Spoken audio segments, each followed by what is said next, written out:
Hi hello friends, welcome to back my YouTube channel. Friends, ಎಲ್ಲರೂ ಹೇಗಿದ್ದೀರಾ? ಚೆನ್ನಾಗಿದ್ದೀರಾ ಅನ್ಕೊತೀನಿ. ನಾನು ಕೂಡ ಚೆನ್ನಾಗಿದ್ದೀನಿ. ಇವತ್ತಿನ ವಿಡಿಯೋ ಸ್ಟಾರ್ಟ್ ಮಾಡೋಣ ಬನ್ನಿ. ಸ್ಟಾರ್ಟ್ ಮಾಡೋಕ್ಕಿಂತ ಮುಂಚೆ ಯಾರೆಲ್ಲ ಸಬ್ಸ್ಕ್ರೈಬ್ ಮಾಡಿಲ್ಲ ಸಬ್ಸ್ಕ್ರೈಬ್ ಮಾಡಿ, ಹಾಗೆ ಬೆಲ್ ಐಕನ್ನ ಕ್ಲಿಕ್ ಮಾಡ್ಕೊಳ್ಳಿ.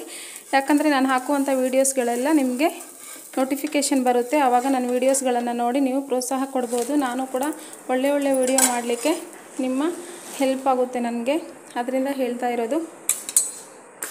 ಫ್ರೆಂಡ್ಸ್, ನಾನು ಊರಿಗೆ ಹೋಗಿದ್ನಲ್ವ, ಸಾಟರ್ಡೆ ಬಂದ ತಕ್ಷಣ ನಾನು ಏನು ಮಾಡಿದೆ ಅಂತ ಹೇಳಿಬಿಟ್ಟು ನಿಮ್ಮೊಂದಿಗೆ ಶೇರ್ ಮಾಡ್ತಾಯಿದ್ದೀನಿ. ನಾನು ಊರಿಂದ ಏನೆಲ್ಲ ತೊಗೊಂಬಂದೆ ಅಂತ ಹೇಳಿಬಿಟ್ಟು ನಿಮಗೆ ತೋರಿಸ್ತಾ ಇದ್ದೀನಿ. ಬನ್ನಿ, ನಾನು ರೊಟ್ಟಿ ಹಾಕೋ ಚಿಪ್ಲಿ ಅಂತೀವಿ ನಾವು, ಪುಟ್ಟಿನ ತೊಗೊಂಬಂದೆ.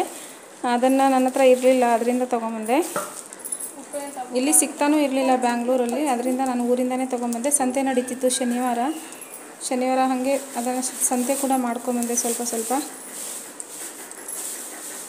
ಇದು ಶೇಂಗಾ ಬೀಜದ ಪೌಡ್ರ್ ಮಾಡ್ಕೊಂಬಂದಿದ್ದೀನಿ ನೋಡಿ, ಚಟ್ನಿ ಪುಡಿ, ಶೇಂಗಾ ಚಟ್ನಿ ಪುಡಿ ಮಾಡ್ಕೊಂಬಂದಿದ್ದೀನಿ. ನಂತರ ಟೊಮಾಟೊ ಹಣ್ಣು ತೊಗೊಂಬಂದೆ. ಮನೆಯಲ್ಲಿ ಮಿಕ್ಕಿತ್ತು, ತುಂಬಾ ಇತ್ತು, ಅದರಿಂದ ಮನೆಯಿಂದನೇ ಹಾಕ್ಕೊಂಬಂದೆ ಸ್ವಲ್ಪ ಟೊಮಾಟೊ.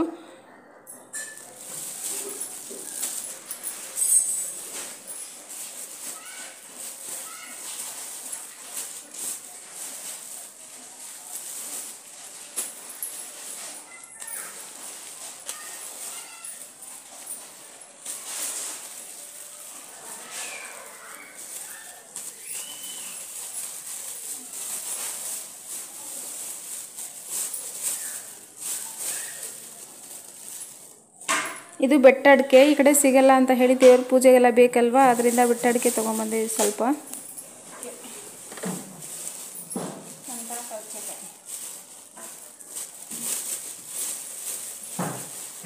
ಮತ್ತು ಸ್ವಲ್ಪ ಕರ್ಚೆಕಾಯಿ ಮಾಡ್ಕೊಂಬಂದಿರೋದು. ದೇವರಿಗೆಲ್ಲ ಕೊಬ್ಬರಿ ಹೊಡೆದಿದ್ವಲ್ವ, ತುಂಬಾ ಇತ್ತು, ಅದರಿಂದ ಅದನ್ನು ತುರಿದುಬಿಟ್ಟು ಸಕ್ಕರೆ ಮತ್ತು ಏಲಕ್ಕಿ ಪುಡಿನ ಹಾಕಿಬಿಟ್ಟು ಕರ್ಚೆಕಾಯಿ ಮಾಡ್ಕೊಂಬಂದೆ. ನಂತರ ಸ್ವಲ್ಪ ಹಸಿಮೆಣಸಿಕಾಯಿ ತೊಗೊಂಬಂದೆ ಮನೆಯಿಂದನೇ. ಇಲ್ಲಿ ಬಂದ ತಕ್ಷಣ ಮತ್ತು ಎಲ್ಲದೂ ತೊಗೊಳಕ್ಕಾಗಲ್ಲ ಅಂತ ಹೇಳಿ ಈಗ ಸದ್ಯಕ್ಕೆ ಏನು ಬೇಕೋ ಅದನ್ನು ಸ್ವಲ್ಪ ತೊಗೊಂಬಂದಿದ್ದೀನಿ. ನಮ್ಮ ಕಡೆ ಹಸಿಮೆಣಸಿಕಾಯಿ ತುಂಬಾ ಚೆನ್ನಾಗಿರುತ್ತೆ, ಖಾರ ಇರಲ್ಲ, ದಪ್ಪ ಇರುತ್ತೆ, ತುಂಬ ಚೆನ್ನಾಗಿರುತ್ತೆ ಮಿರ್ಚಿ ಎಲ್ಲ ಮಾಡಲಿಕ್ಕೆ.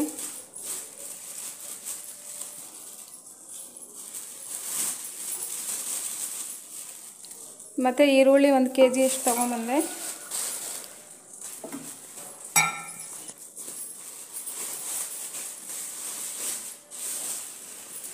ನಂತರ ಬೂಂದಿ ನೋಡಿ, ನಮ್ಮ ಮನೆಯವ್ರು ಮಾಡಿದರು ಹಬ್ಬಕ್ಕೆ ಅಂತ, ಬೂಂದಿ ಮಾಡಿದರು, ಅದರಲ್ಲಿ ಸ್ವಲ್ಪ ತೊಗೊಂಬಂದಿದ್ದೀನಿ ನಾನು.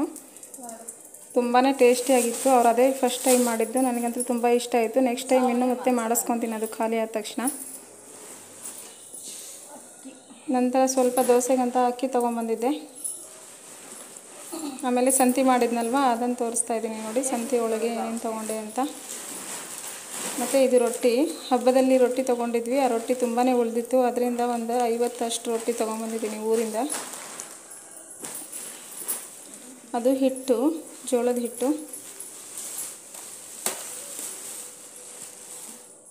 ನಮ್ಮೂರು ಸಂತೆಯಲ್ಲಿ ತುಂಬ ಜವಾರಿ ಐಟಮ್ಸ್ ಸಿಗುತ್ತೆ, ಕೊತ್ತಂಬರಿ ಸಮೇತ ಜವಾರಿ, ಆಮೇಲೆ ನಾಟಿ ಕೊತ್ತಂಬರಿ, ಆಮೇಲೆ ಪ್ರತಿಯೊಂದು ತರಕಾರಿಗಳು ಎಲ್ಲ ಜವಾರಿ ಇರುತ್ತೆ.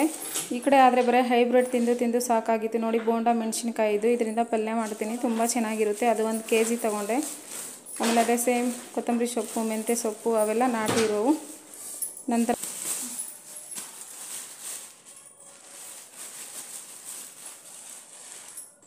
ಹೀರೆಕಾಯಿ ನೋಡಿ ಹೇಗಿದೆ, ತೆಳ್ಳಗಿದೆ, ತುಂಬ ಚಿಕ್ಕದು, ಎಳೆಯದು, ತುಂಬ ಟೇಸ್ಟಿ ಇರುತ್ತೆ. ಆ ಕಡೆ ಸೈಡಾಗ ಹೀರೆಕಾಯಿ ಅಂದರೆ ನಾಟಿ ಇರುತ್ತಲ್ವ, ಅದರಿಂದ ಈ ಕಡೆ ಎಲ್ಲ ಹೈಬ್ರಿಡ್ ಇರುತ್ತೆ, ಅಷ್ಟೊಂದು ಟೇಸ್ಟಿ ಬರಲ್ಲ.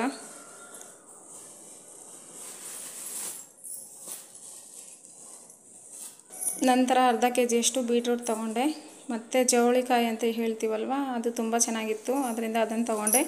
ನಂತರ ಮೆಣಸಿನ್ಕಾಯಿ ತೊಗೊಂಡೆ. ಮೆಣಸಿನ್ಕಾಯಿ ಕೂಡ ತುಂಬಾ ಚೆನ್ನಾಗಿತ್ತು, ಮನೆಯಿಂದ ತೊಗೊಂಬಂದಿದ್ದೆ, ಆದರೆ ಫ್ರೆಶ್ ಆಗಿರೋದು ಇರಲಿ ಅಂತ ಹೇಳಿ ಸ್ವಲ್ಪ ತೊಗೊಂಡ್ವಿ.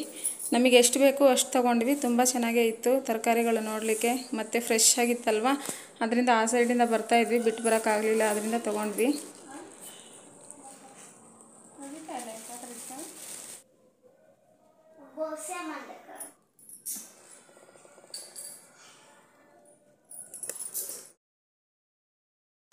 ಫ್ರೆಂಡ್ಸ್, ನಂತರ ದೇವ್ರ ಪೂಜೆಗೆ ಅಂತ ಹೇಳಿ ಹಿತ್ತಾಳೆ ಸಾಮಾನನ್ನ ತೊಗೊಂಡಿದ್ದೀನಿ ನೋಡಿ. 2 ದೀಪ ತೊಗೊಂಡೆ, ತುಂಬ ಚೆನ್ನಾಗಿದೆ.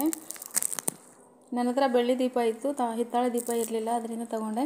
ಮತ್ತು ನೋಡಿ ಲೋಟ ಎಷ್ಟು ಚೆನ್ನಾಗಿದೆ, ತುಂಬ ದಪ್ಪ ಇದೆ, ಹೆವಿ ಇದೆ, ತಾಳ್ಕೆ ಬರುತ್ತೆ ಅಂತ ಹೇಳಿಬಿಟ್ಟು ಇದನ್ನು ತೊಗೊಂಡೆ. ತುಂಬ ಚೆನ್ನಾಗಿದೆ ಇದು.